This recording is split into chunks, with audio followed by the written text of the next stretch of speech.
Hari Om, welcome to Sumi sweets kitchen. இன்னைக்கு நம்ம பார்க்க போகிறது ஒரு ஸ்பெஷல் பிரியாணிங்க. நம்ம நார்மலாக செய்யக்கூடிய பிரியாணி தான். ஆனால் அதில் சத்துக்கள் இருக்குதா இல்லை ஓவர் குக் ஆயிடுச்சா, குழையுதா, அதெல்லாம் நிறைய பிரச்சனை வரும். ஆனால் இன்னைக்கு நம்ம யூஸ் பண்ணக்கூடிய பாத்திரம் ரொம்ப முக்கியம். ஆம்வேல் இருக்கக்கூடிய குயின் பாத்திரம்னு சொல்லுவாங்க. இது வந்து 5 பிளேங்க. நார்மலாக நம்ம பார்க்கறது ட்ரை பிளே. இதில் 5 லேயர் இருக்குங்க.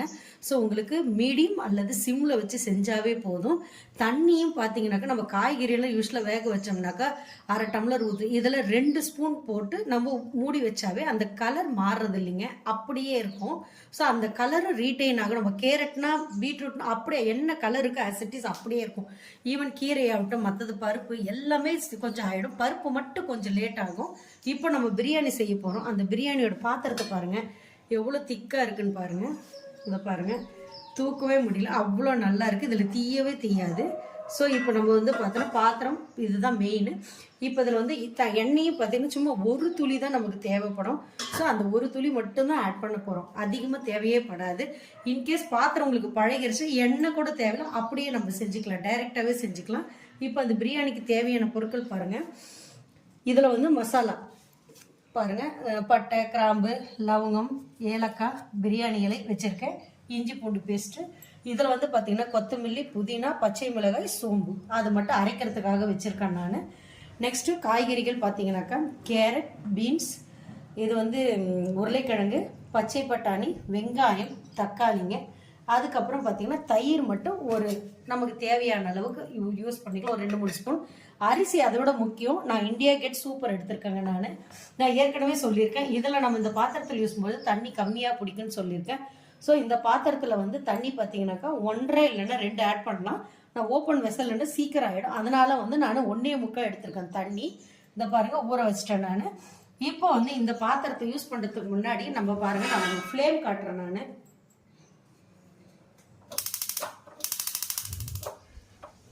இப்போ மீடியம் ஃப்ளேம் இல்லைங்க, சிம் பண்ணி வச்சிருக்கேன். நான் பாருங்க, ஃபர்ஸ்ட் பாத்திரம் சூடாகணும். இது வந்து ஒயிட்டா லாக்குன்னு சொன்னா பார்த்தீங்களா, கலர் மாறாம. இது என்ன ஆகும்னா, நம்ம வந்து இப்போ அப்பப்போ நம்ம எடுத்து வதக்க கொள்ள போட்டுடலாம். நம்ம ஒரு ஸ்டேஜில் ப்ரெஷர், இது வந்து யூஸ்வலாக நம்ம குக்கர் வந்து ப்ரெஷர் குக்கர், இது ப்ரெஷர் கிடையாது. இது வந்து பார்த்தீங்கன்னாக்கா நார்மலாகவே வந்து பார்த்தீங்கன்னாக்கா அதிலிருந்து வரக்கூடிய அந்த ப்ரெஷரில் அப்படியே விட்டமின்ஸ் எல்லாம் லாக் ஆகிடுங்க. அது லாக் ஆன உடனே நம்ம டேஸ்டா இருக்கும். நீங்க நிறைய டிஃபரன்ஸ் தெரியுது, சமைச்சு பார்த்தா தான் தெரியும், நம்ம அப்படியே சொல்றதை விட. ஸோ இப்போ இந்த பாத்திரம் சூடாகணுங்க. இப்போ பாருங்க, பாத்திரம் சூடாயிட்டு இருக்கு. பாத்திரம் நல்லா சூடாயிருச்சு. இப்போ நான் எண்ணெய் பாருங்க எவ்வளவு எடுத்திருக்கேன்னு மட்டும் பாருங்க. ஓகே பாருங்க, அவ்வளவுதாங்க எண்ணெய். நான் வந்து ஒரு 4-5 டிராப் தான் எண்ணெயே விட்டுருக்கேன் நான், அவ்வளவுதான். இப்போ பாருங்க, நம்ம இந்த மசாலா போட்டுக்கலாம். இதுக்கு வந்து இது முக்கியமான விஷயம், உட்டன் ஸ்பூன் யூஸ் பண்ணோம்னா ரொம்ப நல்லது நம்மளுக்கு. நெக்ஸ்ட் இது போட்டாச்சு. நெக்ஸ்ட் பாருங்க, வெங்காயம்.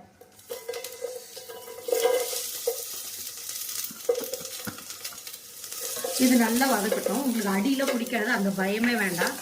இது நல்லா வதங்கட்டும். அதுக்குள்ளார நம்ம வச்சிருக்கோம் இல்லைங்களா இந்த பச்சை மிளகாய், அதெல்லாம் அரைச்சிடலாம். பாருங்க, இப்போ இதில் பாருங்க, இந்த வெங்காயம் எல்லாம் பாருங்க வதங்குது. எங்கன்னா தீதான் பாருங்க, பாத்திரம் அடி பிடிக்குதான்னு பாருங்க.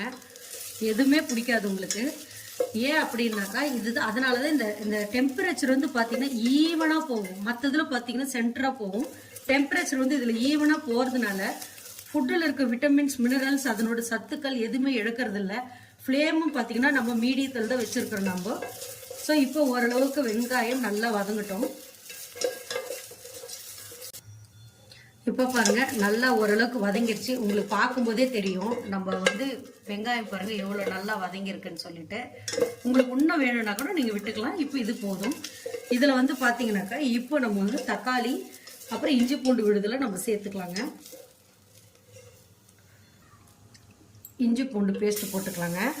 இதில் போடும்போதே கொஞ்சமாக சுகர் போட்டுக்கலாம். ஏன் அப்படின்னா நம்ம இஞ்சி பூண்டு விடுது வந்து பாத்திரத்தில் ஒட்டும், நிறைய பேருக்கு தீன்ற பயம் வரும்.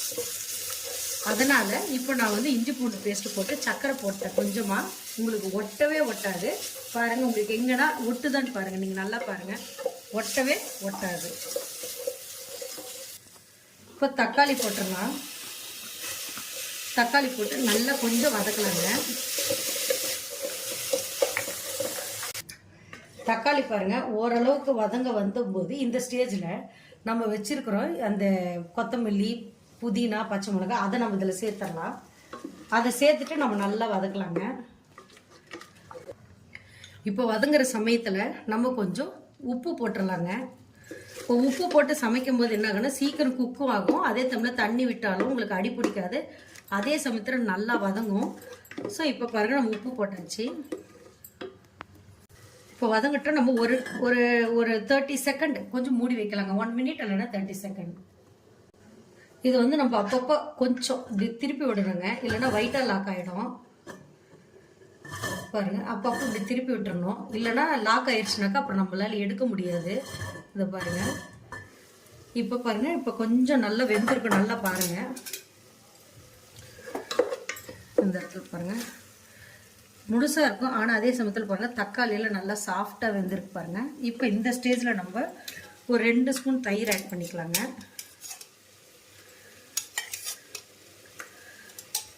அதை போட்டு கொஞ்சம் கலரலாம். பாத்திரம்லாம் தீவே தெரியாது. நான் மீடியம் ஃப்ளேமில் தான் வச்சுருக்கேன். நான் உங்களுக்கு தீயாது. சப்போஸ் புதுசாக செய்கிறவங்களுக்கு கஷ்டமாக இருந்துச்சுனாக்கா நீங்கள் வந்து 1 ஸ்பூன் எண்ணெய் விட்டு சேர்த்து பாருங்கள். அடுத்த ட்ரிப் உங்களுக்கு பழகணும் உடனே அது எல்லாமே சரியாயிடும். இப்போ தயிர் சேர்த்தாச்சு. இந்த ஸ்டேஜில் பாருங்கள் நான் எல்லா வெஜிடபிள்ஸும் சேர்த்துறேன். நான் கேரட், பச்சை பட்டாணி, பீன்ஸ், உருளைக்கிழங்கு. இப்போ இந்த ஸ்டேஜில் நம்ம நல்லா இது பாருங்கள் நல்லா இப்படி கிளறி விடலாம். இப்போ என்ன பண்ணலான்னா கிளறி விட்டதுக்கப்புறம் கொஞ்சம் மூடி வைக்கலாம். நடுவில் நம்ம எடுத்துடணும். ஏன் அப்படின்னா சப்போஸ் உங்களுக்கு லாக் ஆயிடுச்சு மேடம் எங்களுக்கு தெரியல அப்படின்னா, லாக் ஆயிடுச்சுன்னா ஒன்றுமே பண்ண வேண்டாம். சைடில் கொஞ்சம் இறக்கி வச்சுட்டு அப்படியே ஒரு 10 மினிட்ஸ் கூட தேவையில்லை, ஒரு 5 மினிட்ஸ் ஒரு 3 மினிட்ஸ்லேயே அது ரிலீஸ் ஆகிடும். அதுக்கப்புறம் நம்ம மறுபடியும் வச்சு நம்ம எடுத்துக்கலாங்க. இப்போ பாருங்கள் நான் மூடி வைக்கிறேன். நான் இப்போ இந்த ஸ்டேஜில் சரி நமக்கு ஒரு பயம் இருக்கும் இல்லையா, இப்போ தண்ணி விடலை நீங்கள் அப்படி இதில் இருக்கிற தண்ணியே போதும். சப்போஸ் உங்களுக்கு பயமாக இருக்குது அப்படின்னு ஃபீல் பண்ணிங்கன்னா இதை பாருங்கள் இவ்வளோதான் தண்ணி, கொஞ்சமாக இந்த தண்ணி அப்படியே விட்டுறலாங்க. அவ்வளோதான், ஒரு 2 ஸ்பூன் தண்ணி தான். இப்போ நம்ம அப்படியே மூடி வச்சிடலாங்க. பாருங்கள் உங்களுக்கு ரொட்டேட் அது லாக் ஆகலை. ஸோ இப்போ பாருங்கள் நல்லா உங்களுக்கு பாருங்கள் நல்லா கொதிக்கிறது தெரியும். காய் பாருங்கள் உங்களுக்கு நல்லா வெந்த மாதிரியே தெரியும், நல்லா தெரியும். இது வந்து நம்ம கலரும் மாறாது, வெந்த மாதிரியே இருக்கும் பாருங்கள், சாஃப்டாகவும் இருக்கும். இப்போ இந்த ஸ்டேஜில் கொஞ்சமாக மஞ்சத்தூள் போட்டுக்கலாங்க. அவ்வளோதான். இப்போ போட்டு இதை கொஞ்சம் வதக்கலாம். எங்கன்னா அடி பிடிச்சிருக்கான்னு பாருங்கள். எதுவுமே உங்களுக்கு பிடிச்சிருக்காது, பாத்திரத்தில் பார்த்தாவே தெரியும். இங்கே எப்படி இருக்கோ பாத்திரம் அப்படியே இருக்குது. ஸோ இது நம்ம தண்ணி தான் விட்டோம், எண்ணெய் கூட பார்த்தீங்கன்னா 1/2 ஸ்பூன் தான் விட்டோம். சப்போஸ் யாருக்குன்னா வரலைன்னா நீங்கள் இன்னும் 1 ஸ்பூன் கூட சேர்த்துக்கலாம். இப்போ பாருங்கள் நான் இந்த டம்ளர் அரிசி எடுத்திருக்கேன், இதில் 2 டம்ளர் தண்ணி ஊற்றிருக்கேன். இது ஏன் அந்த கலர்னா மிக்ஸி அரைச்சிட்டு அதில் இருக்கிறது எடுக்கணும். ஸோ அதனால் வந்து இந்த தண்ணியே கழுவி நான் வச்சுருக்கேன். நான் எங்கே பாருங்கள் 1 நான் உங்களுக்கு 1.25 சொன்னேன் இல்லைங்களா, 1.25 ஊற்றிடலாம். இப்போ வந்து நல்லா கொதிக்கட்டாது, அதுவும் அதே மீடியம் ஃப்ளேம்லேயே இருக்கட்டும். இப்போ நீங்கள் இந்த ஸ்டேஜில் என்னென்ன போடணுமோ உங்கள் ஸ்டைலுக்கு நீங்கள் கொதிக்க வைக்கிறது. இதில் பத்தலை, உப்பு பத்தலை, வேறு எதனா ஆட் பண்ணால் இந்த ஸ்டேஜில் நீங்கள் ஆட் பண்ணிக்கலாம். இப்போ நான் அதை மூடி வச்சிடறேன். நான் இப்போ ஒரு 2-3 மினிட்ஸ் இருக்கட்டும். இப்போ பாருங்கள் மீடியத்தில் வச்சு நல்லா கொதிக்க ஆரம்பிச்சிருச்சு. இப்போ இந்த ஸ்டேஜில் பாருங்கள் நல்லா காய் ஓரளவுக்கு 3/4 மேலே வந்துருச்சு. கேரட்லாம் கூட பாருங்கள் அந்த கலர்லேயே இருக்குது, உங்களுக்கு நல்ல டிஃப்ரென்ஸ் தெரியும். இப்போ பார்த்திங்கன்னா நம்ம அரிசியை நம்ம போட்டுடலாம். இப்போ பாருங்கள் நம்ம அரிசி போட்டாச்சு. இப்போ இந்த ஸ்டேஜில் நீங்கள் உப்பு இல்லையோ எது இருந்தாலும் போட்டுக்கலாம். இப்போ நான் என்ன பண்ண போகிறேன்னா, இப்போ நம்ம வந்து பார்த்திங்கன்னா இப்போ மூடிட்டு இப்போ மூடி வச்சிடுறாங்க. ஒரு 1 or 2 மினிட்ஸ் கழித்து இது இப்படி திருப்பி பார்த்துட்டு போட்டுட்டு அதுக்கப்புறம் நம்ம மூடி வச்சிடலாங்க. அப்படியே வச்சிட்டோம்னா ஒரு 3-4 மினிட்ஸ்க்கு அப்படியே விட்டுறணும். அதுக்கப்புறம் நம்ம வந்து பார்த்தீங்கன்னா நிறுத்திட்டு ஏன்னா அது வைட்டாலாக் ஆகிடும். ஆன உடனே நம்ம நிறுத்திடலாங்க. இப்போ ஒரு 2 மினிட்ஸ் ஆகட்டும். இப்போ பாருங்கள் 2 மினிட்ஸ் ஆயிடுச்சு. இதை பாருங்கள்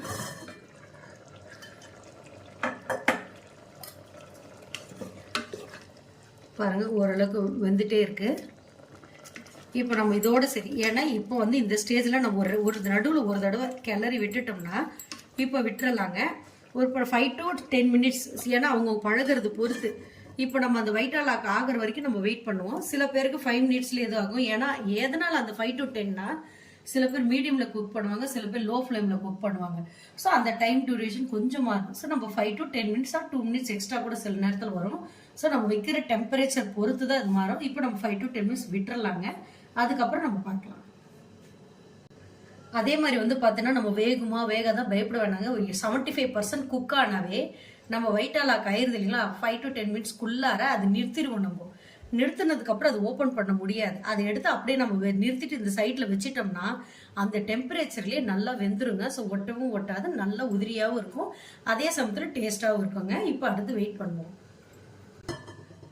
இப்போ 7 மினிட்ஸ் ஆயிடுச்சுங்க. இப்போ நம்ம நிறுத்திடலாம். இந்த டெம்பரேச்சர்ல இது என்ன ஆகும்னா வெந்துடும்.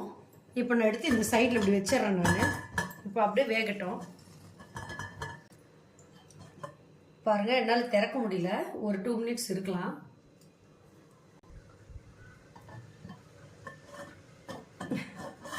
இப்போ டைட்டாக இருப்பது கொஞ்சம் லைட்டாக ரிலீஸ் ஆயிடுச்சு. இப்போ பாருங்க பாருங்க நல்லா சூப்பராக வெந்துருச்சு. நம்ம எண்ணெய் இது பாருங்க, அடி பிடிக்கல, ஒன்றும் பிடிக்கல, நல்லா இருக்கும். நான் டிஸ்பிளே பண்ணுறேன் நான்.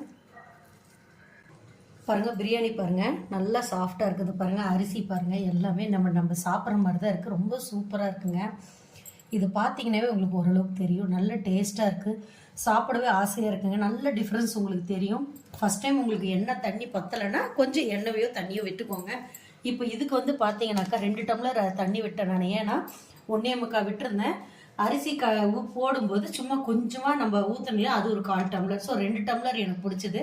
சப்போஸ் உங்களுக்கு அப்படி பத்தலைன்னா நடுவில் உங்களுக்கு வைக்கும் போதே தெரியும், இன்னும் ஒரு 1/2 டம்ளர் பாருங்கள் நல்லா உதிரியாக வந்திருக்கு. நிறைய பேருக்கு இந்த பிரியாணியில் தான் ப்ராப்ளம் வரும். ஸோ நான் இந்தியா கேட் சூப்பர் யூஸ் பண்ணியிருக்கேன். அது 1-2 பிடிச்சிருக்குங்க. வேணும்னா நீங்கள் இன்னும் கொஞ்சம் ஊற்றிக்கலாம். அதாவது எப்படின்னா அரிசி புது அரிசி வந்து 2 போதும், பழைய அரிசி வந்து கண்டிப்பாக 2 ஆகுங்க.